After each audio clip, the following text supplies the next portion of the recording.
আমাদের দাবি 15,000 মাসিক বেতন করতে হবে এবং মাসে ভাগে ভাগে ইনসেন্টিভ দেওয়া চলবে না। তারপরে মৃত্যু ব্যক্তিকালীন চলাকালীন আমাদের 5 লক্ষ টাকা দিতে হবে। আপনারা কখন রওনা হয়েছিলেন? কাল আমরা কালকে 2টোর সময় রওনা হয়েছি। রাতভর তারা রাস্তায়, কেউ স্টেশনে রাত কাটিয়েছেন এবং এইভাবেই কিন্তু তারা এসে পৌঁছেছেন স্বাস্থ্য ভবনের সামনে। স্বাস্থ্য ভবনের আগের গোটা রাস্তাটা কিন্তু এইভাবেই আটকে দেওয়া হয়েছে। এই মুহূর্তে আশা কর্মীদের দেখা মাত্রই আটক করা হচ্ছে বিভিন্ন জায়গা থেকে।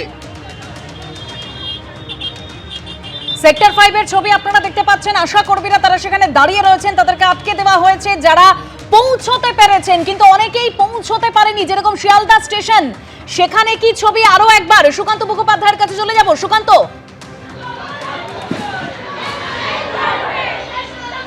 দেখো একেবারে যে ছবি তুমি দেখতে পাচ্ছ যে আরো ফোর্স কিন্তু বাড়ানো হয়েছে, যেখানে মহিলা ফোর্সের সংখ্যা বৃদ্ধি করা হয়েছে এবং তোমাকে দেখানোর চেষ্টা করবো যে তাদের যে বুকে ব্যাচ রয়েছে সেখানে পরিষ্কার লেখা রয়েছে যে 21 তারিখে যে অভিযান তারা আজকে যাবেন।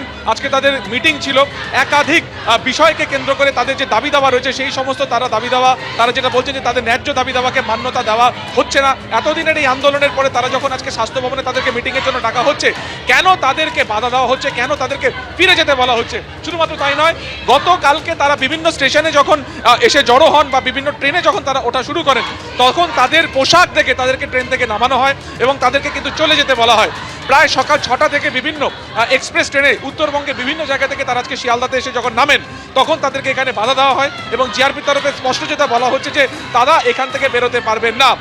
যদিও যারা আশাকর্মীরা রয়েছেন তাদের যে 8 দফা দাবি, সেই দাবিকে সামনে রেখে তারা যেটা বক্তব্য যে তারা আজকে মিটিংয়ে যাবেন, তার কারণ আজকে স্বাস্থ্য ভবন থেকে তাদেরকে ডাকা হয়েছে। এরকম একটি টানাপোড়েনের মধ্যে এই মুহূর্তে শিয়ালদা প্ল্যাটফর্ম যে চত্বর তা কিন্তু কার্যত ব্যাপক উত্তেজনা ছড়াচ্ছে। তার কারণ এখানে ঠিক যে জায়গাতে তারা বসে পড়েছেন সেখান থেকে কিন্তু মূলত যারা সাধারণ নিত্যযাত্রী তাদের যাতায়াত থাকে। তার কারণ হচ্ছে এই যে নর্থ সেকশন এবং সাউথ সেকশন এবং অন্যদিকে মেট্রোর যে একটা আলাদা গেট রয়েছে সেটাও কিন্তু এর দিকেই রয়েছে। বলতো এই যে একটা বিস্তীর্ণ জায়গাতে তারা এসে বসে পড়েছেন, তার জেরে কিন্তু যারা সাধারণ নিত্যযাত্রী তাদের একটা অসুবিধা হচ্ছে এবং সেই কারণে জিআরপির তরফে বারবার বলা হচ্ছে যে তাদেরকে উঠে যেতে। কিন্তু আশাকর্মীরা তাদের যেটা দৃঢ় অবস্থান যে তারা এখান থেকে উঠবেন না এবং তারা এখানে দেখা যাচ্ছে তারা স্লোগান দিচ্ছেন এবং তারা কিন্তু একই রকমভাবে তাদের দাবি দাওয়া করছেন। দিদি, আপনি বলছিলেন বিভিন্ন জেলা থেকে যখন ট্রেনে উঠছিল তাদেরকে নামিয়ে দেওয়া হয়েছিল, এখানে আপনারা কতক্ষণে অবস্থান বিক্ষোভ করবেন? আমরা আমাদেরকে স্বাস্থ্য ভবন যতক্ষণ না যেতে দেবে ততক্ষণ আমরা এখানেই বসে থাকবো। আমরা ফিরবো না বলেই এসেছি, আমাদের দাবি যতক্ষণ না মানা হবে। আমরা সেভাবেই প্রস্তুতি নিয়ে এসেছি যে আমরা বাড়ি যাব না। বাড়িতে গিয়ে খাবো কি? আমাদের 4 মাস 5 মাস ধরে ইনসেন্টিভের টাকা দিচ্ছে না, মাইনে দিচ্ছে একেবারে না। টাকা তারা পাচ্ছে না, ন্যূনতম মাসিক বেতন 15,000 টাকা করতে হবে, এই দাবিতে বিক্ষোভ দেখাচ্ছেন। সুকান্ত, তুমি আমাদের সঙ্গে থাকো। অন্য থেকে সেক্টর 5 এর ছবি রেখেছে আপনাদের সামনে। আশা কর্মীরা তারা যারা এসেছেন তারা কিন্তু বিক্ষোভ দেখাচ্ছেন। সন্দীপ সরকার রয়েছেন আমাদের সঙ্গে। সন্দীপ, কি দাবি করছেন তারা? লাগাতার স্লোগান, বিক্ষোভ। যারা পৌঁছাতে পেরেছেন তারা এখানে এইভাবেই স্লোগান দিয়ে যাচ্ছেন একটানা এবং তারা তাদের দাবিতে অনর। আজকে স্বাস্থ্য ভবনের যে অভিযান তারা আগেই সিদ্ধান্ত নিয়েছিলেন এবং সেই অভিযানে যারা যোগ দিতে পেরেছেন তারা এখানে এসে পৌঁছেছেন। অধিকাংশদেরই কিন্তু ধরপাকড় করে বিভিন্ন জায়গায় আটকে দেওয়া হয়েছে। আপনারা কোথা থেকে আসছেন? হলদিবাড়ি থেকে। কিভাবে এসে পৌঁছালেন? আমরা ট্রেনে করে কাল 6টার দিকে ট্রেনে এসেছি, সারা রাত ট্রেনে কাটিয়ে তারপরে মেট্রো করে এখানে পৌঁছেছি। পৌঁছার পর আমাদের সামনে আমাদের দিদিদেরকে পুলিশ ধরে নিয়ে যাচ্ছে এক এক করে। কতজনকে আপনাদের এখানেও ধরপাকড় করা হয়েছে? হ্যাঁ হ্যাঁ, এখানে আমাদের চোখের সামনে দেখতেছি আমাদের দিদিকে 3 হেসরায় নিয়ে যাচ্ছে। তাই না, হেসরায় নিয়ে যাচ্ছে মহিলা পুলিশগুলা। আমাদের চোখের সামনে নিয়ে গেল, 3-4 জনকে নিয়ে গেল আমাদের চোখের সামনে। আমরা কিছু করতে পারলাম না। আপনারা এখন কি করবেন? এখানেই থাকবেন? না, আমরা এখানেই থাকবো যতক্ষণ না আমাদের ততক্ষণ আমরা এখানেই থাকবো। দরকার হলে আমরা রাত থাকবো। আপনাদের আজকে কর্মবিরতি তো অনেকদিন হলো।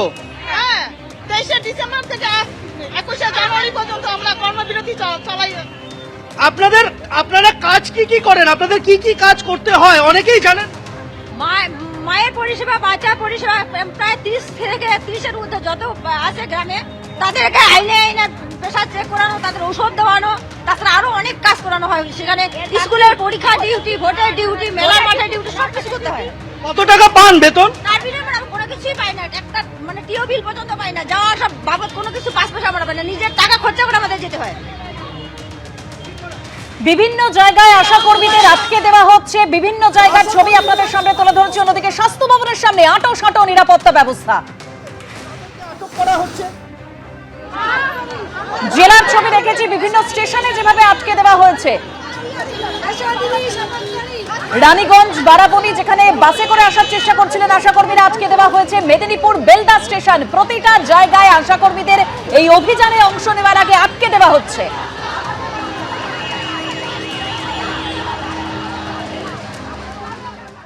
একের পর এক রেল দুর্ঘটনা নিয়ে প্রশ্ন উঠেছিল আগে। অবশেষে পশ্চিমবঙ্গে 443 কিলোমিটার রুটে কবচ 4.0 বসানোর ছাড়পত্র দিল রেল বোর্ড। বরাদ্দ হয়েছে 223 কোটি 83 লক্ষ টাকা। আপাতত পূর্ব রেলের গুরুত্বপূর্ণ 15টি সেকশনে এই কবচ 4.0 সিস্টেম বসানো হচ্ছে। গত দুদিনে রাজ্যের দুই প্রান্ত থেকে বন্দে ভারত স্লিপার, অমৃত ভারত সহ একাধিক ট্রেনের সূচনা করেছেন নরেন্দ্র মোদী। প্রধানমন্ত্রী সফরের পরই এবার সুরক্ষায় নজর দিল ভারতীয় রেল। বিধানসভা ভোটের মুখে পশ্চিমবঙ্গে অটোমেটিক ট্রেন প্রোটেকশন সিস্টেম বা কবচ 4.0 ছাড়পত্র দিল রেল বোর্ড। রেল লাইনে এই প্রযুক্তি বসানো হলে আগামী দিনে সুরক্ষা অনেকটাই বাড়বে বলে মনে করছেন বিশেষজ্ঞরা। কি এই কবচ 4.0? কবচ এমন এক প্রযুক্তি যা দুটো ট্রেনের সংঘর্ষ আটকাতে সক্ষম। একই লাইনের ওপর দুটি ট্রেনের উপস্থিতি নির্দিষ্ট দূরত্ব থেকেই বুঝতে পারে কবচ। সেই অনুযায়ী আগেভাগেই ট্রেনের চালককে সতর্ক করে দেয় এই প্রযুক্তি।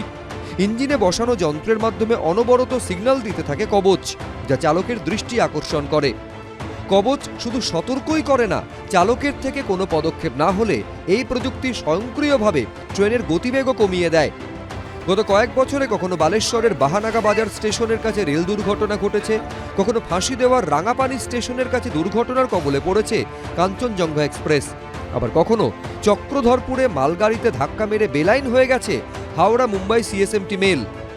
শয়ে শয়ে মানুষের মৃত্যু, বহু মানুষের আহত হওয়া প্রশ্ন তুলে দিয়েছে রেলের সুরক্ষা নিয়ে। এই প্রেক্ষাপটে এবার দুর্ঘটনা এড়াতে এ রাজ্যে প্রথম কবচ সিস্টেম বসানোয় শিলমোহর পড়ল। পশ্চিমবঙ্গে মোট 3825 কিলোমিটার রেলপথ রয়েছে, তার মধ্যে পূর্ব রেলের 443 কিলোমিটার রুটে কবচ 4.0 বসানোর ছাড়পত্র মিলেছে। বরাদ্দ করা হয়েছে 223 কোটি 83 লক্ষ টাকা। রেল কর্তৃপক্ষ জানিয়েছে পূর্ব রেলের গুরুত্বপূর্ণ 15টি সেকশনে এই কবচ 4.0 সিস্টেম বসানো হবে।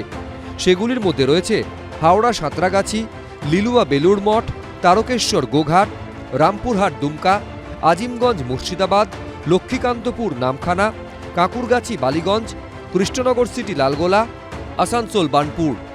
2001 সালে মমতা বন্দ্যোপাধ্যায় রেলমন্ত্রী থাকাকালীন এই কবচ প্রযুক্তির সঙ্গে পরিচিতি ঘটে। তখন শুধুমাত্র লোকোতেই অ্যান্টি কলিশন ডিভাইস বসানোর কথা বলা হয়। পরবর্তীকালে 2020 পর নতুন নামকরণ করা হয় কবচ, আর বর্তমানে কাজে লাগানো হচ্ছে আধুনিক প্রযুক্তি কবচ 4.0। অরিত্রিক ভট্টাচার্য, এবিপি আনন্দ, কলকাতা। এবিপি আনন্দ, এগিয়ে থাকে, এগিয়ে রাখে।